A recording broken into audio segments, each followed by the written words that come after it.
Première vidéo de l'histoire de InGen Education chez Proteclave Entretien Industriel. C'est parti.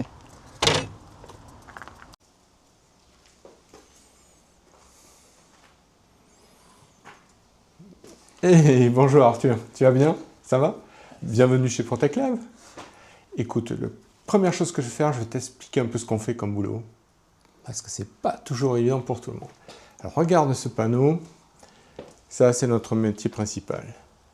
La remise en peinture et le lessivage des réservoirs de gaz pour nos clients Air Liquide, Messer, Ligne 2 et peut-être d'autres à venir. Voilà.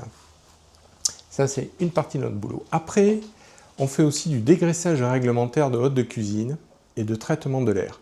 Ça, c'est tous les dossiers que tu vois au fond là-bas. Ça, c'est des clients qui nous demandent de traiter leur hôte et leur réseau d'air. Et ça, c'est des contrats que l'on a à l'année. Voilà, c'est des restaurants, des collectivités locales, enfin, toutes sortes de clients. Voilà, ça c'est notre trésor d'entreprise. Voilà. On intervient sur un grand secteur, comme tu peux le voir sur cette carte là. On se la pète un peu quand même. Donc tout autour du trait bleu là, c'est notre secteur d'intervention, c'est-à-dire le sud-ouest, Bretagne-Loire-Vendée, Centre-Loire. Avant on avait la région parisienne qu'on a un petit peu abandonnée, et j'ai un concurrent qui est plutôt dans l'Ardèche et qui traite les autres régions. Voilà. C'est des métiers de niche, il faut le savoir, on n'est pas très nombreux, peut-être 4, 5 en France à faire ça, et nous sommes les leaders, et on compte bien le rester. Les petits bureaux, du boss évidemment. Ensuite, on a une personne qui s'occupe essentiellement, mais qui n'est pas là, qui s'occupe essentiellement de la planification. Hier, c'est elle qui va gérer les plannings, et aussi, et très important, on va en arriver à ça tout de suite, la sécurité de nos interventions. On intervient chez des clients sensibles comme Safran, Thales, de l'agroalimentaire, ça peut être des centrales nucléaires, ça peut être tout et n'importe quoi. Et jusqu'au petit taulier qui va faire des tôles et des choses comme ça. Il faut savoir que pour entrer dans ces entreprises, c'est pas toujours très facile parce qu'ils ont un niveau de sécurité qui est très très important. Une sécurité au niveau du travail en lui-même et aussi une sécurité au niveau des intrusions, des choses comme ça de plus en plus. C'est des industries de la défense, enfin des choses comme ça. Donc c'est la réalisation de plans de prévention. C'est aussi la réalisation de CPR, c'est-à-dire des autorisations d'entrée sur site qui sont validées par les renseignements généraux. Voilà. Donc tout ça, c'est un temps presque complet pour Virginie qui s'occupe de tout ça. Voilà. Après, on a des boîtiers comme ça. Hop, regarde les gros paquets de plans de prévention pour Safran. Voilà, c'est Safran. Mais ça peut être aussi Toya l'Europe, qui est un gros chimiste. Ça peut être les viandes de Jean Rosé, que tout le monde connaît. Rivard, bon ça c'est un peu moins connu. Voilà. Tout ça c'est des documents qu'il faut impérativement remplir avant d'intervenir chez qui que ce soit. Voilà. Ensuite on doit gérer aussi les risques de nos propres salariés. Cet été par exemple on a eu des risques très important au niveau de la chaleur. Voilà, donc il a fallu mettre en place un plan de prévention spécifique chaleur qu'on a un peu pompé au BTP mais qui nous a bien servi. Donc avec une communication spécifique à nos salariés, un affichage particulier pour nos salariés. Voilà. Voilà, alors on fait de l'affichage ici et à l'intérieur des dépôts. Il y a un affichage qui est obligatoire au niveau de l'entreprise, au niveau du code du travail, l'accord d'entreprise, la liste des secouristes au travail. Voilà, ça c'est des obligations réglementaires pour toutes les entreprises. Après, nous on a des spécificités que je t'ai montrées là au niveau du plan de prévention. Mais voilà. Ensuite, ça se passe ici, c'est-à-dire c'est dans un dépôt plutôt technique, où on entrepose notre matériel. Voilà. tu vois bien qu'il y a beaucoup de choses qui sont adaptées, adaptées à nos différents métiers. Mais ce qui est important, c'est qu'on avait passé, il y a quelques années, le MAS, qui est un référentiel sécurité, qui est plus orienté dans la chimie. Voilà. On l'a passé, on n'a pas été jusqu'au bout parce que c'est quelque chose de très coûteux, mais on a fait tout le référentiel avec Vincent, qui était mon responsable QSE de l'époque, là. Voilà, donc c'est lui qui a mis tout ça en place, c'est-à-dire tout ça, ça fait beaucoup de choses hein, qui ne se voient pas forcément, mais en particulier ici, par exemple, tous les produits chimiques sont listés. Voilà. Chaque casier a un produit spécifique avec sa fiche dangereux, pas dangereux, ça c'est du dépôt de métal par exemple, les cartons, le papier, les ordures ménagères, il faut que tout soit checké en fait. Voilà.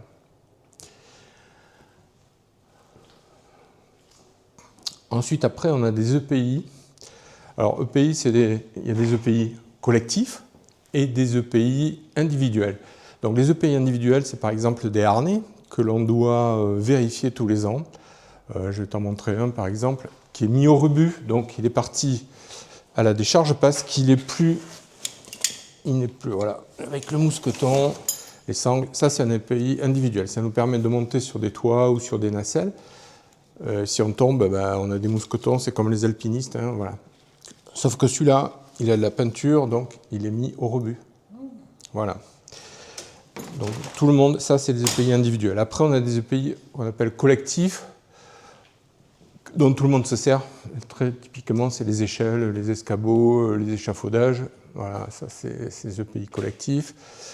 Voilà, après, il y a une orientation aussi environnementale, c'est-à-dire c'est tout ce qui est produits chimiques, les peintures en particulier, on a des peintures et des produits de dégraissage, mais les peintures, elles sont tous les pots vides, voilà, sont collectés et pas mis dans la nature, et recyclés par une société spécialisée qui va après nous délivrer un bordereau de suivi des déchets, un BSD, et qui sera tamponné, qui sera validé comme quoi on a bien recyclé nos pots de peinture qui seront traités dans une usine spécifique.